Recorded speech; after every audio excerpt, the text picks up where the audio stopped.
TFM. This is J.G. Hertzler, General Martok on Deep Space Nine, and you're listening to Trek FM.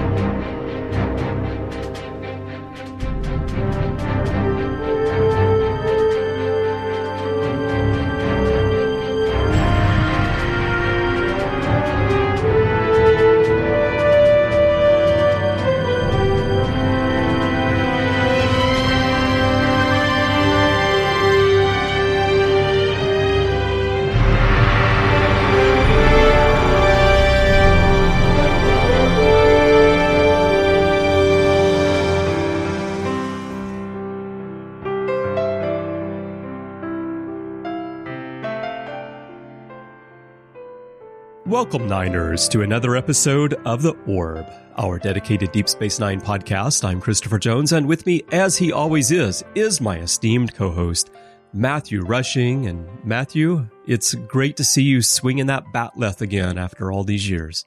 Well, you know, Chris, I don't know about you, but every time I do my batleth workout, my shoulder just, I don't know, maybe I need to go see Dr. Bashir and have him look at it, but it's just not quite right.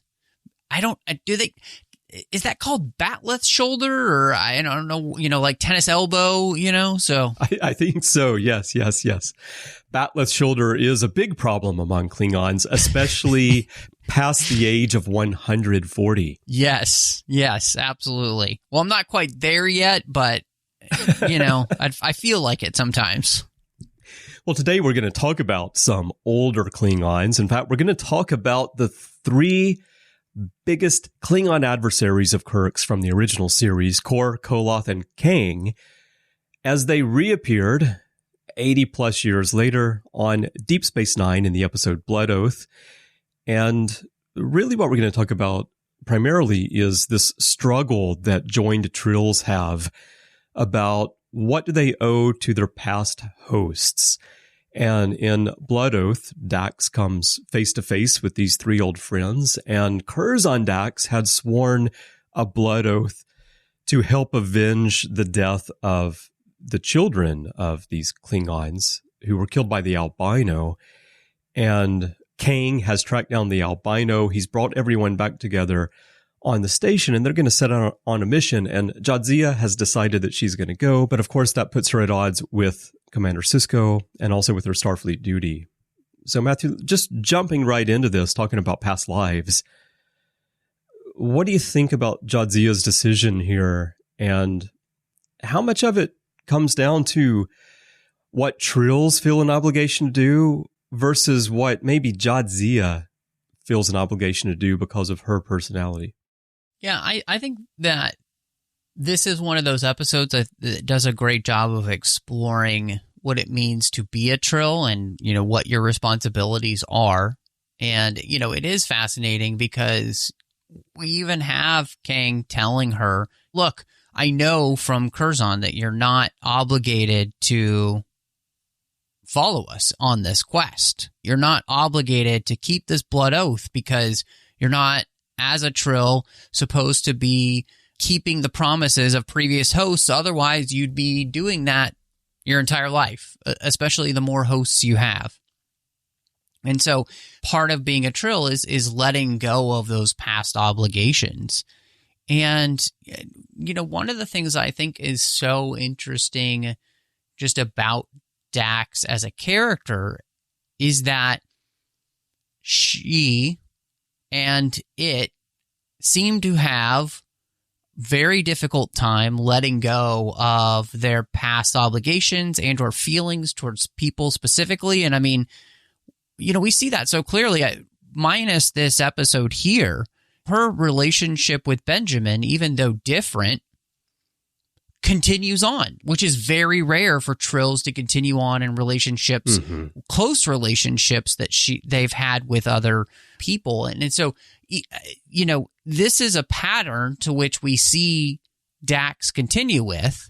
She's willing to stand trial for a past mistake that Curzon had made, but had led to peace on this planet. She is friends with and close friends with Sisko, and later on and rejoined, we're going to see her kind of reconnect with a previous live's wife and still have those feelings and still want to be together, breaking all of the taboos of Trill culture. So to me, this is a fascinating question about the character of Jadzia as well as Dax, because this is them making that decision together and Jadzia herself choosing this. So, it's not just the Dax symbiote, but this says a lot about Jadzia as a person as well.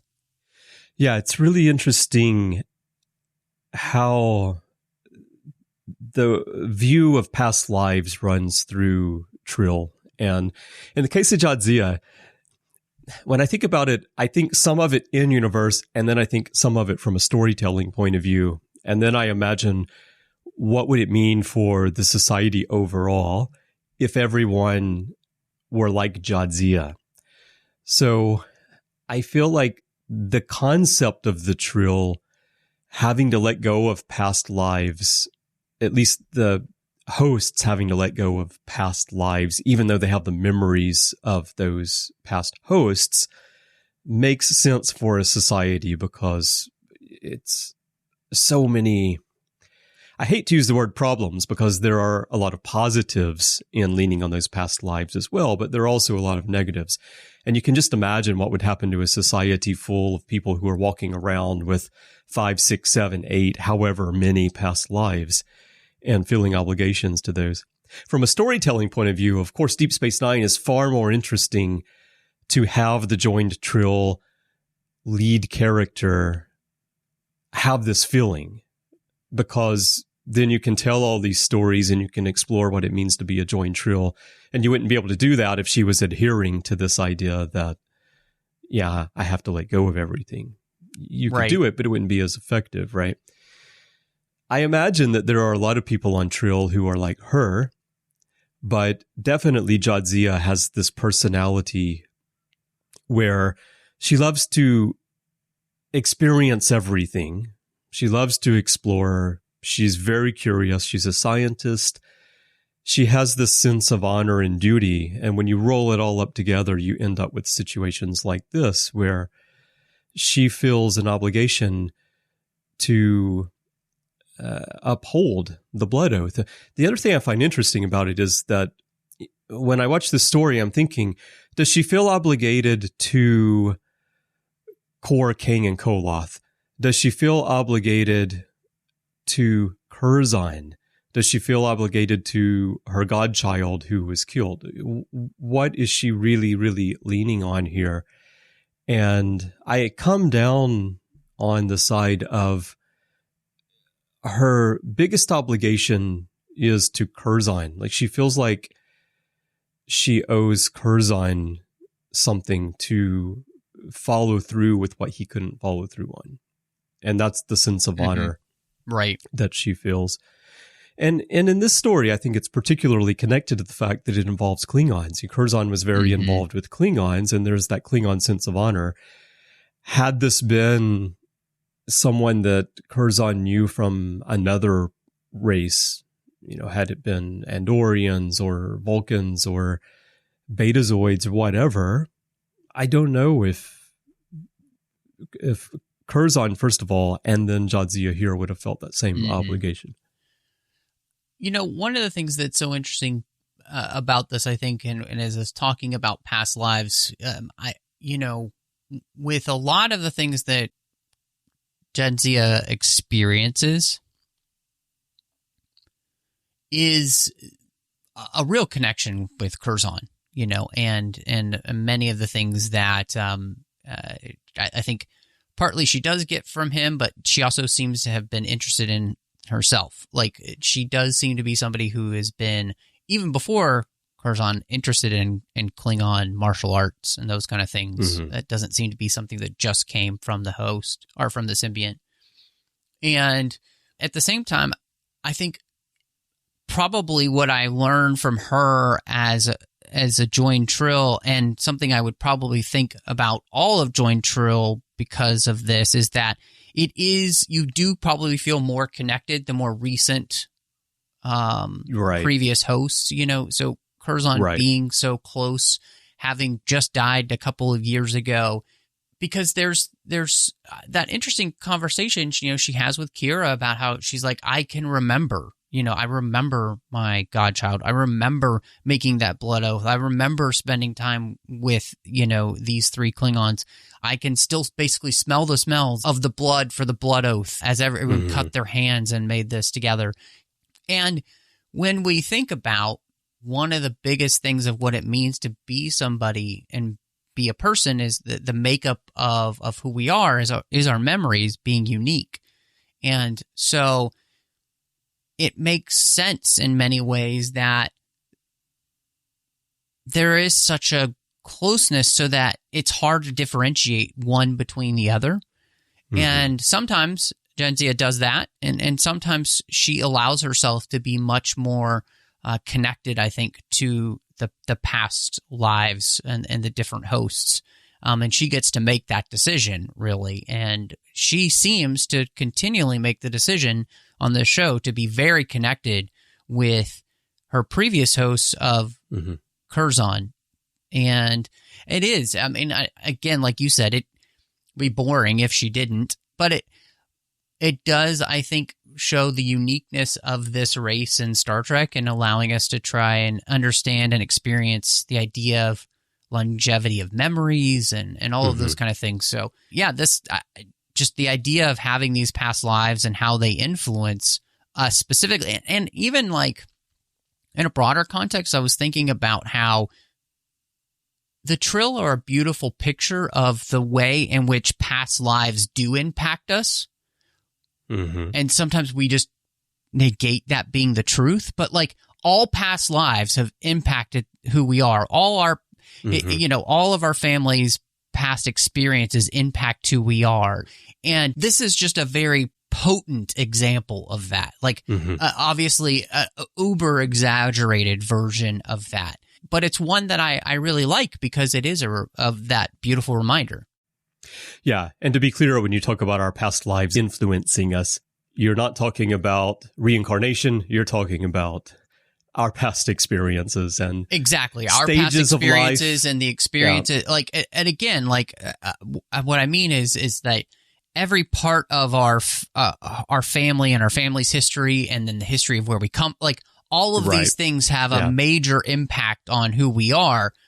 The Trill are just a very unique way of kind of representing that idea.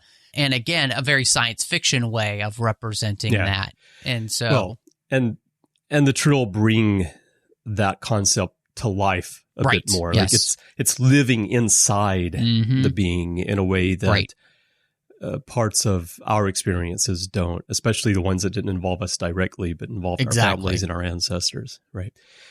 It's interesting, too, that in the context of Deep Space Nine as a series, we get to see 2 sides of this involving the Dax symbiont, because we have Jadzia, who has this close connection to the previous host, Curzon, because they interacted for a long time. When she was going through the initiate program, he was a mentor of sorts. His view of her changed over time, and then they were there together in the operating room when the Dax symbiont was transferred, and it was really a passing the torch to the next host situation. So Jadzia has that direct connection to Curzon. Yeah. If you fast forward to when Jadzia dies, Ezri didn't have that experience, and you don't see Ezri having the kind of connection to Jadzia that Jadzia has to Curzon, because the way that the symbiont was passed on was quite different. And so we actually have an example of 2 paths in this series with the same symbiont. Yeah, absolutely. I think that's a great observation of in many ways how their experiences are different. And of course, joint Trill are usually trained for this, and the whole idea of like going through the initiation to see whether or not somebody is basically worthy to have this happen, because 1, it can go so badly, and 2, not only can it go badly, but there are not enough symbionts for every Trill. And so, which is really something that, if people want to kind of dig into this more, they can always check out the latest literary treks with Alex White about their book Revenant, which really dives into this even more, which I found fascinating. It was kind of one of those things that made me think about this when we were thinking about a new orb. But yeah, this is a character, and even that book too is exactly what we're talking about, which is the idea of Jadzia feeling very connected to something in her own life, as well as previous hosts, because of revelations in that book, which we won't spoil here. But again, I just think it's really fascinating that this continues to get explored outside of the show in literature. Yeah. And we should note that novel is set within the timeline of the series. Yes. And it's the first novel to be set within the timeline of the series in a long time. Yes. So that's interesting as well. Before we move too far away from this part of the discussion, I was thinking a little bit earlier too, when I asked, is it Jadzia's obligation? Is it Curzon's obligation? But when Jadzia talks to the Klingons here, she's always speaking as Dax primarily. And certainly they refer to her as Dax. They know her as Dax. How much obligation does a symbiont feel? Because that takes us into another area. The Trill host lives a limited lifespan and dies, and the symbiont passes on to the next. But the symbiont is continuous through all of this. So the symbiont itself, these aren't memories of past lives for the symbiont. They're actually memories of its own life. And thinking about how much the symbiont feels an obligation for something in its own past, and then how that influences how the host thinks, is an interesting question. Yeah, I love that idea, because I think that really just drives at the heart of what it means to be a joined Trill and the mystery that happens there. And in many ways, like, I think it's one of those things that almost becomes kind of a spiritual thing that's hard to even describe in even scientific terms, really, as to where does the symbiont end and the host begin? Because with all of these connections, one can't, the host in the end can't actually live without the symbiont once they've been joined. So they're so close that only death will separate them. So, like, it's the ultimate marriage. Yeah. And I don't know if there really is a good answer to that question. I think the only real answer becomes when we learn about Duran later on, and Jadzia has the ability to kind of suppress those emotions and feelings a little bit more than she does of the other hosts. And, once he's kind of free, he is more free to kind of influence her. But it does seem like there is the ability to suppress somewhat, but not completely. So the thoughts and feelings of previous hosts are always a part of the new host and seem to have some impact on, what they do and all of those kind of things. But the main part of all of this and choosing different hosts anyway is for symbionts to have as many experiences as possible. And so it does also seem like the symbionts are part of this mixture, in the sense that it almost, for them, it's better to get as wide a variety of experiences as possible for them anyway. So I'm not sure, thinking of it that way, that they would be too much in on necessarily driving a current host back to things that a previous host has done, because that's not a new experience. I don't know. That might be the only answer to the question I really have. That was a roundabout way to get there. Yeah. I mean, it's a question I don't think certainly we cannot answer. And I think that if it were in the real world, it's a question that scientists would not be able to answer either. Right. As you said a moment ago, there's a spiritual aspect to it, because I'm just picturing scientists studying this. Like, what if we were a joined species as humans and we had symbionts? And I can picture scientists and doctors examining this and trying to figure out where the host begins and ends and where the symbiont begins and ends and how they're connected. And I think it's one of those things we would probably never have a definitive answer to. So it's interesting to think about anyway. Let's move on to another key part of this episode, which is the return of Kor, Kang, and Koloth from the original series. Everyone thinks of the original series as, oh, the Klingons were there and they were always after Kirk. But of course, there aren't actually many Klingon episodes in the original series. But when we do have a big one, these are the Klingons who were featured. And I love the fact that they brought them back. And not only did they bring the characters back, but they actually brought the original actors back as well, which I think was really key to making it work. And an interesting part of it is that Peter Allen Fields, who wrote the episode, originally was planning to have 3 new characters. And then Robert Hewitt Wolf said, hey, why don't we have a TOS tie-in? Why don't we bring back Kor, Kang, and Koloth? And then that idea caught on. And now they're here. Mm-hmm. And thinking about the series before this, When the Next Generation, which really worked hard to separate itself from the original series, what do you think about DS9's decision to pay this type of homage to the original by bringing back 3 huge characters and going to the trouble of finding the original actors? I think that it's awesome. I mean, and I think this is one of the things that both you and I have always agreed on, was the fact that instead of negating the fact almost that the original series existed, the Deep Space Nine writers wanted to pay homage to the fact that it existed and use as much as they could from it, because it almost felt like they weren't afraid to basically say, we're continuing that story. You know, they weren't afraid to use those things. And I think they realized that what it does is that it just adds to the richer tapestry of Star Trek overall, without like downplaying your own series. You know, TNG had a completely different place in history, in the sense that it had to prove to people that it needed to exist. You know, because so many Star people, Trek could work again without Kirk and Spock, and exactly. Yeah.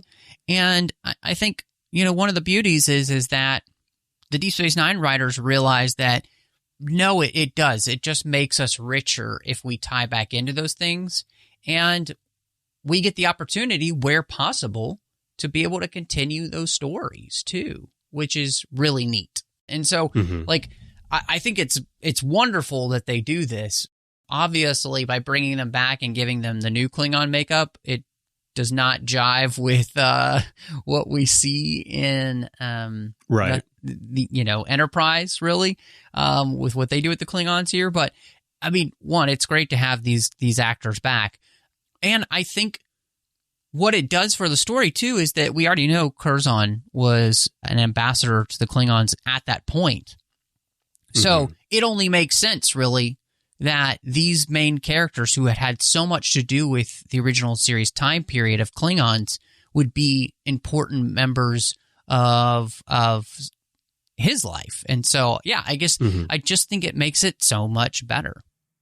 Yeah, right. It's an organic tie-in. It's not convoluted. They're not stretching plausibility in any way to bring them back. They've already established that Curzon was there at that time. So it makes a lot of sense.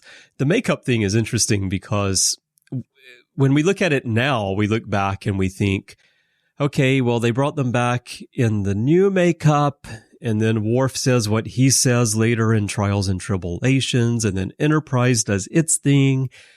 And at the time this originally aired, I didn't think much about it because I could just accept that because of the limitations of makeup and television budgets in the 1960s, the Klingons looked the way they did. But starting with the motion picture, they changed the makeup and it evolved through the Next Generation. And this is how Klingons really look. And of course they're going to look like this, because if they didn't look like this, then you have to explain why they don't look like this, but all the other Klingons do, instead of just asking the viewer to accept the fact that 30 years have passed and makeup has improved and we have more money to make a TV show now. So it worked for me fine the first time it came on. Now, I know that the actors were a little bit surprised. They thought they were going to come back and just be like they were in the original series.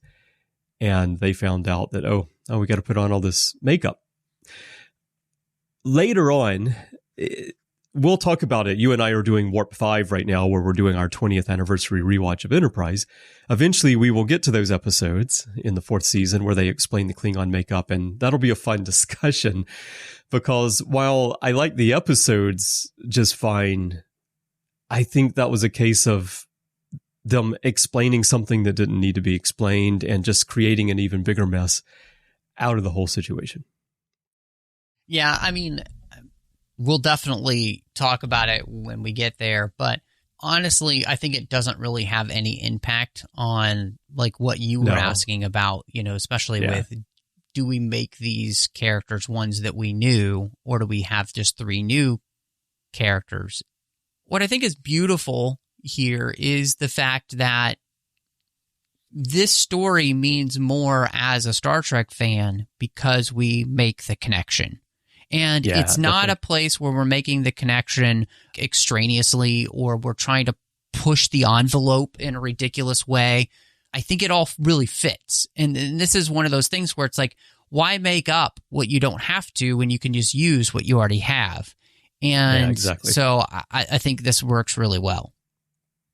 Would this story have worked for you if it had been 3 new characters, or worked as well? Because for me, it works because it's these 3 characters and we've made this connection of the Dax symbiont with them. If Jadzia just decided to go on this quest with 3 random Klingons, I don't know that I would accept the story the way that I do, particularly her going against Sisko to go on this mission. She's a Starfleet officer. She's going on a mission to kill somebody. I don't know that it changes things in terms of Sisko's view, but for me as a Star Trek fan watching it, it makes the story work. And I don't know that I could accept that from the character as easily if it were just 3 random Klingons. I think what it does, like you said, is it helps us as Star Trek fans side with Jadzia in the sense that we know these characters. And then, of course, the storyline of why she's close to these characters, all of that works too, because it's working in Star Trek history. And I want her to go on this mission with them because I see what these 3 men have become, these 3 Klingons have become, right? And how they've changed since the time of Kirk, right? And they're still very connected to the old Klingon ways. And at the same time, they've also become better people, better versions of themselves. You're absolutely right that it's not as meaningful of a story without them there. And I think that's the other reason for doing it, is it makes the story better and more meaningful for the person watching the episode, especially the fan. Yeah, well, what you just said about them being tied to the old Klingon ways reminded me of one bit of dialogue I wanted to bring up, because I think it's a great commentary on our own world and how the world changes. And it's also great commentary on the writing of Star Trek and how things change over time. And there's that discussion between Dax and Kang. And Kang tells Dax that the old Klingon ways are passing. There was a time when I was a young man, and the mere mention of the Klingon Empire made worlds tremble. But now our warriors are opening restaurants and serving rach to the children of men I slaughtered in battle. Things are not what they used to be. Not even a blood oath. Of course, he's trying to tell her, you don't need to come with us because we're not going to hold you to that blood oath. But just that whole part about how the Klingon Empire has changed. If you look, started with the Next Generation, with Worf being on the bridge. Then you get Star Trek VI, where the Klingons are knocked down a peg because of a disaster. Then you've got this long peace.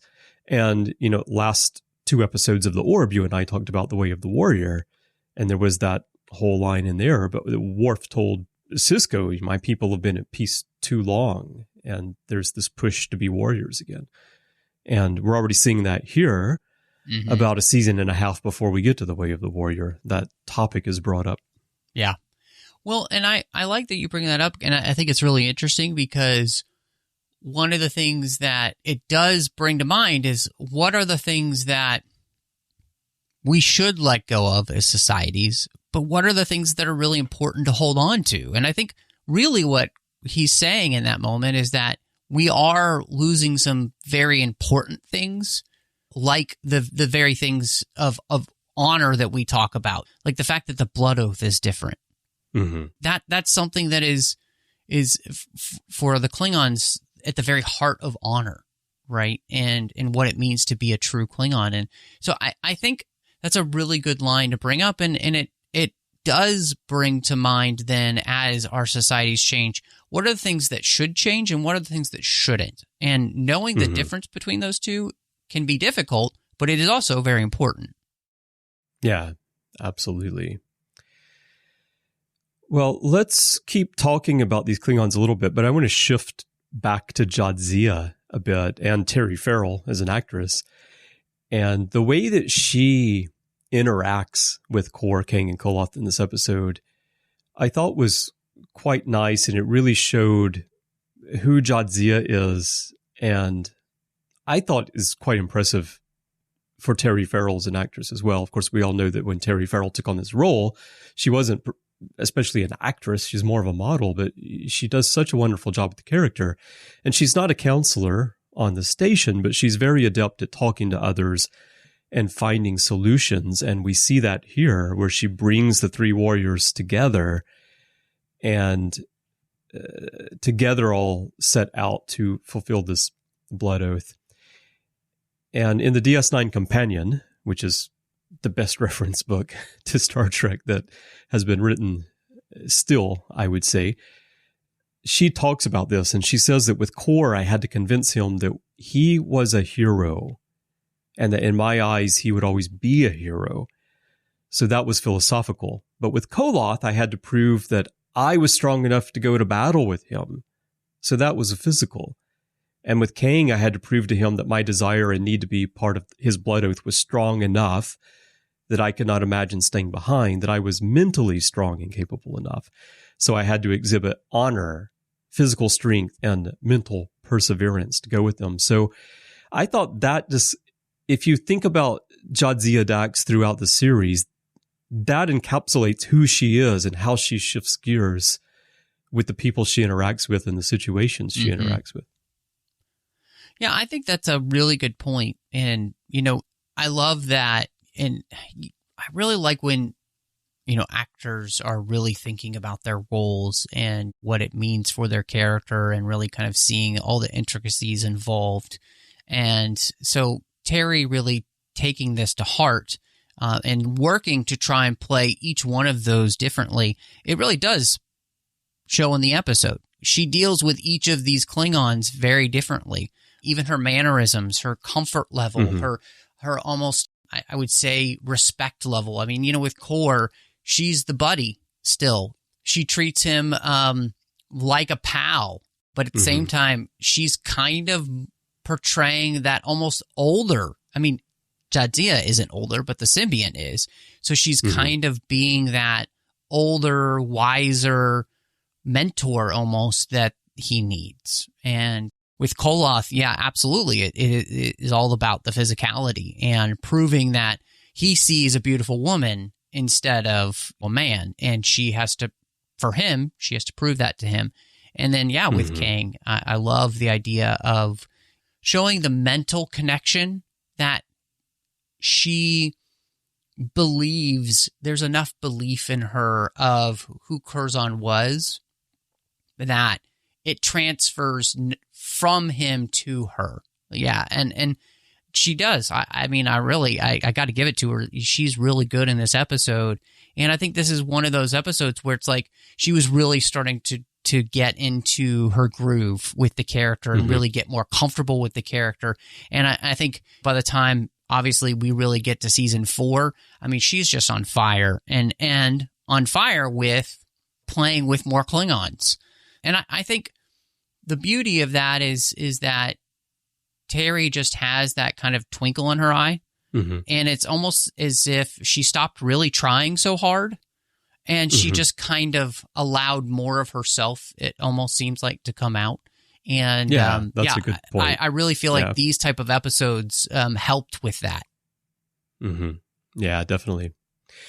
And a last point about the character in this episode and character development that I thought we should just touch on is her interaction with Kira, because Kira has this experience of having to kill many people to free her planet from the Cardassians. And Jadzia, she talks to Kira here. It's like she's trying to feel out the situation for herself, but in an oblique way. She's not like coming right at Kira. She doesn't really want to reveal the details of what's going on. And the fact that they are interacting with each other in this way and getting closer to each other, I thought was a nice part of the series. And what did you think about her going to the Major? And she doesn't want to be dissuaded. Kira, I think, wants to dissuade Jadzia from going. I don't think Jadzia wants to be dissuaded. I think maybe somehow she wants to feel that it's okay because Kira had this experience. She's just feeling things out. I don't know exactly how I feel about it, but what do you think about that interaction? I think that the interaction works very well, and it makes sense because none of Jadzia's previous hosts are ones who have had to do this. Of course, this is before the Dominion War, where, Jadzia is going to have to kill people more readily. And even then, it's different because it's not face-to-face. It's ship-to-ship combat kind of things. So there isn't a lot of that. And so she's never experienced that. And so I think to go to Kira, I think what I took from the situation and the conversation is I think Jadzia is trying to figure out, could I do this? And what's fascinating is that we don't actually get the question answered because she doesn't have to kill the albino. We get Kang doing that before he dies. And I think that's fascinating because we still have that question left unanswered. So I think she resolves from the conversation with Kira that she will do it if she has to. But we also see her here. I mean, she's never killing anyone. She's knocking them out. And so... but she has to be prepared for the possibility that she would kill the albino. 100%. And again, I think what's beautiful about the episode is it's left unresolved. And, when she comes back, I almost would love a follow-up conversation in the series with her and Sisko about her confessing, I had to be there. And I had the moment where I could have killed him, and I didn't get to answer that question for myself, and I'm not sure what that means. This is one of the places where we're not serialized enough, so we'll follow up on that. But there is that look between them, and of course her and Kira, and neither of them know at that point exactly what's happened, but it has left Jadzia a different person, obviously. And I think that's really fascinating for the series. And again, it's just great character development, and it's a wonderful thing for using the storylines that you've had for these characters and their backgrounds to be able to have an impact on each other. And so her and Kira kind of getting a chance to strangely bond over this is awesome. It just adds another layer to their relationship. One thing we should note, it doesn't come into play at this point in the series, but if you look at the series as a whole, going back and looking at stuff, you might ask the question of why does Jadzia need to ask Kira about these things anyway when there's Joran Dax, who was a murderer, and therefore Jadzia would possibly have this understanding of having killed someone based on that through the host. But of course, at this point in the series, none of that had been written. And so that's one reason that we get this interaction at this point. All right. Well, what are your final thoughts on this episode and the situation of Trills and their obligations to past lives? Yeah, I mean, I just really like this episode, and I think what it does for Terry Farrell and for the character of Jadzia, I think is it just gives us much more depth, which is pretty fantastic. And I love that this series is trying to really dig into what it means to be this character and try and really explore that. And it does it in a great way, in a fun way, by allowing us to experience one of her previous lives' commitments, which committed her to characters to which we know so well. And that made the journey really worth taking. Yeah, I think it's a great way to delve into who the Trill are. We've touched on it here and there up to this point. This takes us a bit deeper into that connection between the host and past lives, and it helps set up future episodes like Facets, where we really get to learn more about each of the past hosts, and then things along the way. Rejoined, we talked about already, or we mentioned, will come up.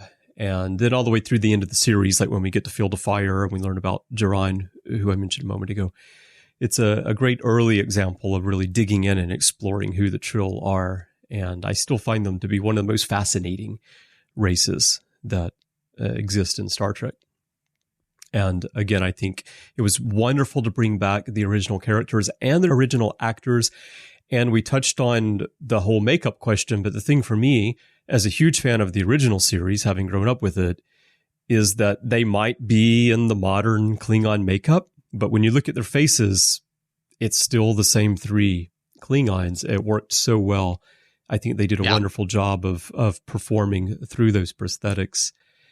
And it's a great connection to the original series.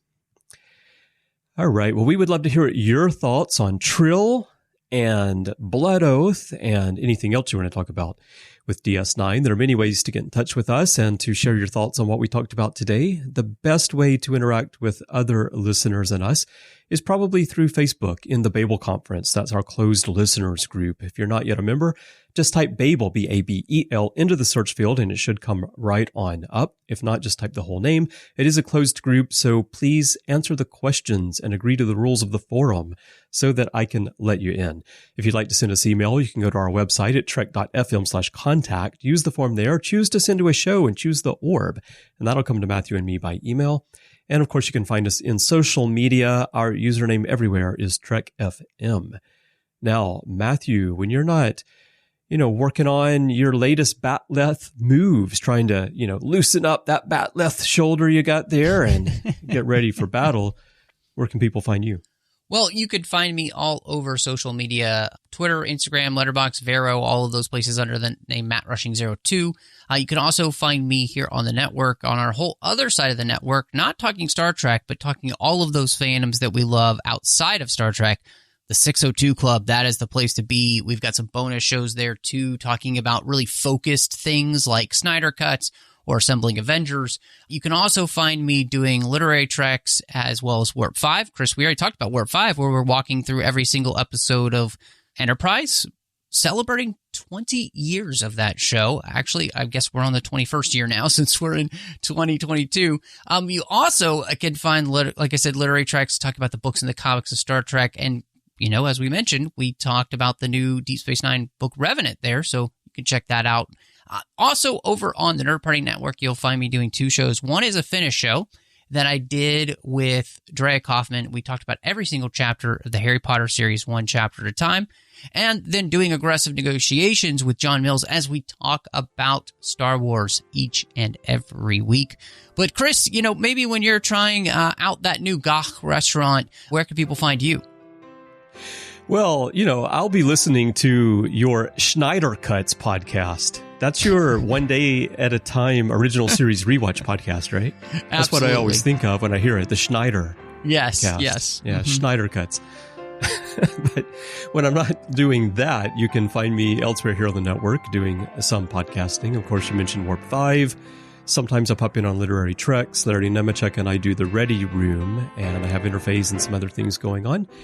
And I'm looking into covering Picard and Discovery again soon, because we have new Discovery going now and new Picard coming up.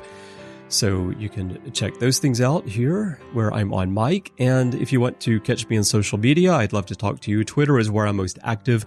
My username is C. Bryan Jones. That's the letter C and Bryan with a Y. That is my username throughout social media. And you can find me in various places, also in the Babel Conference, but Twitter is where I'm most active. Now, if you would like to help us keep all of this going, we could definitely use your help to keep the network running. If you'd like to find out how to get involved and how to support the network, please visit patreon.com/trekfm. That's patreon.com/trekfm to find out how. We'd like to send a huge thanks to everyone who is supporting us right now. We could not keep going without you. Thank you so much for all of your support. Well, Matthew, I'm glad we were able to deal into the world of Trill, and I'm looking forward to our next conversation. Chris, I am as well, and we want to thank everybody for joining us, and we will see you next time as we gaze into the orb.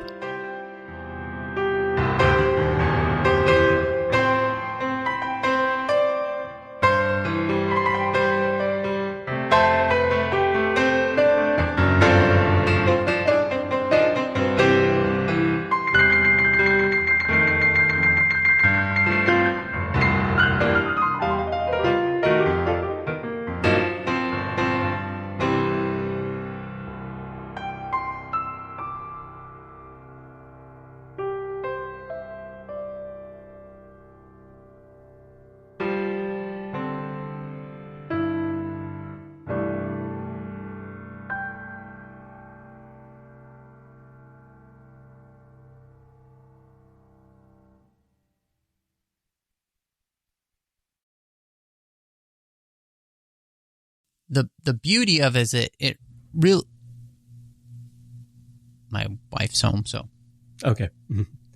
What if there was like a noisy garage door that came up on the docking ports on DS9 every time a runabout came back, that's the thing, is you can't hear it in space. And so, right.